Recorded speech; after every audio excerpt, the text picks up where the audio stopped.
और द्विपक्षीय वार्ता की जहां तक बात है, उसमें हमारा एजेंडा क्या होगा, क्या हमारे कंसर्न्स हैं। सबसे पहले जो मैंने अभी आपको बताया, यूएन सिक्योरिटी काउंसिल, सुरक्षा परिषद में भारत को एक परमानेंट सीट मिले। रूस हमेशा से पक्ष में रहा था इस बाबत, चीन ने आपत्ति दर्ज की थी। अब रूस का रुख क्या होगा, अमेरिका भी इसमें अपने पत्ते कभी नहीं खोलता था, पर अब अमेरिका भारत की पैरवी करता दिख रहा है। पर रूस का रुख क्या होगा, यह अपने आप में देखने वाली बात है। दूसरा, न्यूक्लियर रिएक्टर्स पर सहयोग भारत और अमेरिका के बीच, रक्षा क्षेत्र में सौदे हो रहे हैं भारत और अमेरिका के बीच। ड्रोन भी इसमें अब शामिल हो गया है। पहले ये तिजारत, ये कारोबार हम ज्यादा रूस से करते थे, पर अब वो रुख में भारत के बदलाव आ गया है।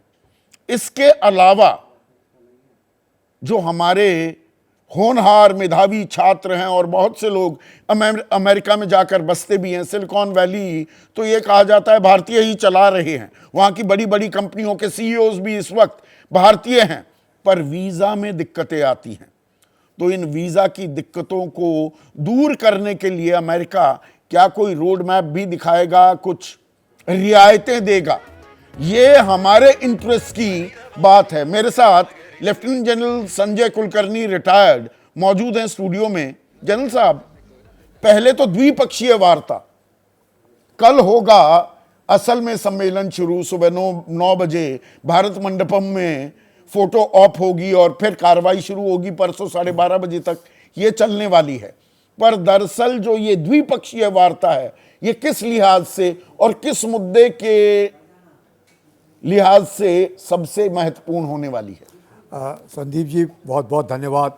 मुझे लगता है कि एक जो बहुत बड़ा मुद्दा था वो था एक जॉइंट स्टेटमेंट का, और वो जॉइंट स्टेटमेंट को लेकर के जो बार बार बड़ी दिक्कतें और बहुत सारी बातें उभर कर आ रही थी, पर लेकिन जिस प्रकार से कांत साहब जो कि शेरपा हैं G20 के, उन्होंने साफ जाहिर किया कि शायद जॉइंट स्टेटमेंट जो है वो इस सम्मेलन के बाद इशू होगा, तो उसके कारण मुझे लगता है जो टेंशन है वो काफ़ी कम हो गई है।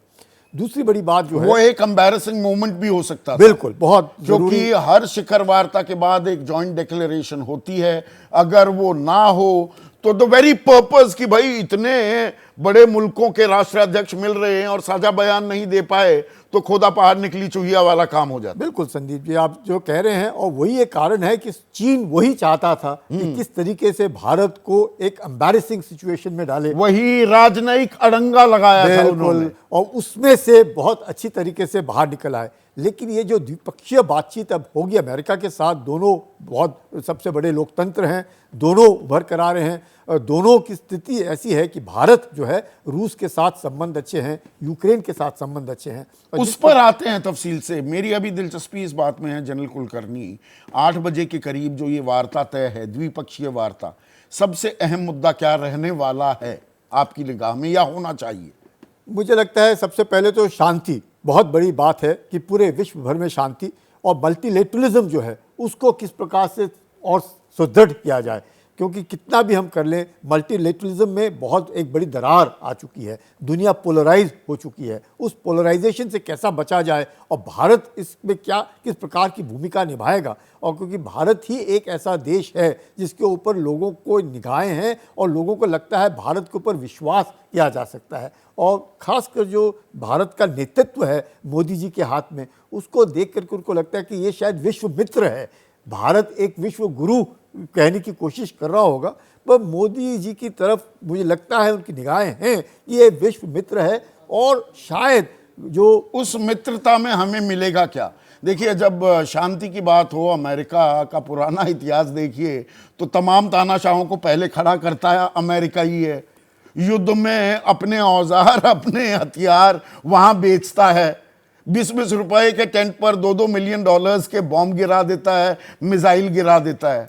ये अमेरिका का एक इतिहास भी है। बिल्कुल, इसमें कोई शक्ति संदीप, देखिए जब हमारा न्यूक्लियर का एक न्योता जो अमेरिका के साथ हुआ, उसके बाद किस तरीके से चलता आया है, और किस प्रकार से हम लोग भी धीरे धीरे करके उस मकाम पर पहुंचते हैं, और ख़ास मुद्दा चाहे हम माने ना माने, चीन को किस प्रकार से रोका जा सकता है। जिस प्रकार से चीन जो है अपनी आकांक्षाओं को धीरे धीरे इसमें यूएन सिक्योरिटी काउंसिल में परमानेंट सीट क्या आगे बढ़ेगा, ये सालों से चला आ रहा है। यूएन सिक्योरिटी काउंसिल में परमानेंट सीट को लेकर के सब चाहते हैं सिवाय चीन। चीन ही एक ऐसा है जो अड़ंगा डालने की कोशिश कर रहा है सिक्योरिटी काउंसिल। रूस कोई नुआंस तो नहीं करेगा अपना रुख। रूस के साथ भारत की एक बहुत पुरानी दोस्ती है और उस दोस्ती को रूस निभा रहा है और रूस निभाएगा भी। मुझे ऐसे लगता है, ये ऐसे मेरा मानना है कि यूक्रेन की लड़ाई के बाद रूस भी एक तरीके से उभरेगा एक शक्ति के तौर पर और मल्टीलैटरल वर्ल्ड में, मल्टीपोलराइज्ड वर्ल्ड में एक अमेरिका, एक रूस, दूसरा चीन, एक जैसे आपने कहा यूरोपियन यूनियन और जो ग्रुप है साउथ का, उसका जो नेतृत्व है मुझे लगता है वो भारत करेगा। तो ऐसे जो मल्टीपोलर वर्ल्ड में तरह तरह के जो संगठन उभरेंगे, हर एक में कोई ना कोई जान होगी, चाहे किसी के पास मैन्युफैक्चरिंग कैपेबिलिटीज़ हो, किसी के पास रॉ मटेरियल हो, किसी के पास नॉलेज हो, किसी के पास विजन हो, किसी के पास सबको ले जाने की शक्ति हो। तो मुझे लगता है तरह तरह के हैं ये। नहीं, पर मैं स्पेसिफिक्स में जाना चाहूंगा। पत्रकारिता कोई इमोशन नहीं है, ना अपना कोई ज्ञान देना है और ना कोई विचार थोपना है। पत्रकारिता क्या है? पत्रकारिता का मतलब है सही जानकारी इकट्ठा करना और तथ्य बताना। पत्रकारिता आज जितने महत्वपूर्ण दौर में है, शायद पहले नहीं थी। इस दौर से निकलने के लिए सिर्फ सच दिखाने की जरूरत है, वो सच जो आपके हित को आगे रखे। इसलिए अब रात 9 बजे प्राइम टाइम नहीं होगा, ये आपका टाइम है। जगविंदर पटियाल के साथ देखिए पब्लिक इंटरेस्ट, सोमवार से शुक्रवार रात 9 बजे सिर्फ एबीपी न्यूज पर। एबीपी न्यूज आपको रखे आगे।